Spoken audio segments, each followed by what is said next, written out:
Thank you, Blaze. Yeah, when it's comfortable, get outside and do something fun because somewhere between childhood and adulthood, we've all just stopped playing. Yep, not enough hours in the day. With job and family responsibilities, we've become more of a human doing than human beings. However, playing at any age is one of the most replenishing things that we can do for our own well-being.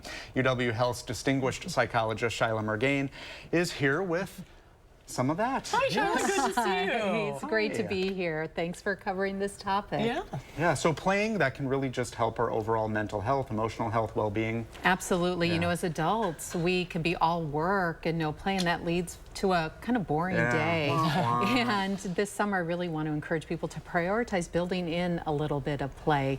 We know physically it can help reduce stress. We know emotionally it boosts our mood, we develop a positive outlook, and even relationships. If you just are meeting somebody for the first time and you play a little bit together, they quickly become a friend, as well as we know in closer relationships, it really builds emotional connection and that feeling of warmth and closeness, which we want. And so I think it's one of the things that goes by the wayside in all our to-dos and the busyness of life. When you say play, what do you mean? The definition of play is to be purposeless and to actually have no outcome or goal. Instead, it's really just to be in the moment, having joy and excitement and exploring. You just have to be around a little child to see how, you know, and it really boosts creativity. I think if we're stuck in a rut or we're struggling with a problem, to play allows us to think about it in different ways. You give ourselves permission just to do something and not worrying about failure. And it's kind of like coloring outside the lines, allows us to maybe think differently about that problem and our lives. Yeah, I think about like my grandma, she would do quilting circle or card playing, and they were regularly scheduled things. So is that important to have this scheduled play dates? Otherwise it won't happen. No, yeah, because we get too busy. Right. Yeah, and I think one of the sad things, if you look over the last 50 years, in children, the amount of playing has gone down.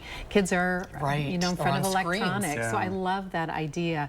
You know, as a family, schedule time to play. If you don't have kids, schedule time to play. Have friends over for a play date. You mentioned maybe getting the relatives or friends together and go play tennis, or maybe you personally just schedule time in your calendar to pick up a craft or to do some woodworking or just get out in nature, go to a playground. It's great to swing, or even those jungle gyms you can climb. And again, it just give yourself permission just to be and see what emerges. And it's a great thing to model to our kids as well. I guess you just have to prioritize it, because I can say I'm going to carve out this time and then everything else always seems to be more important. I guess you just have to stick to it for yourself. Yeah, and I also encourage workplaces. We find research, workplaces that have a little bit of play, maybe they have a retreat where you play, or even a lunch hour where you're playing. That's a great idea. We find that people, morale is better, there's better productivity, people have less sick days, and the atmosphere is just more positive. All right, bingo in the morning meeting tomorrow. Very good. Exactly. Cut to us, we're not on the show. We're too busy playing bingo. Yeah, that's great advice. Yeah. Great to see you, Shyla. Oh, great. We'll see Hope you everyone soon. has fun playing. Yeah.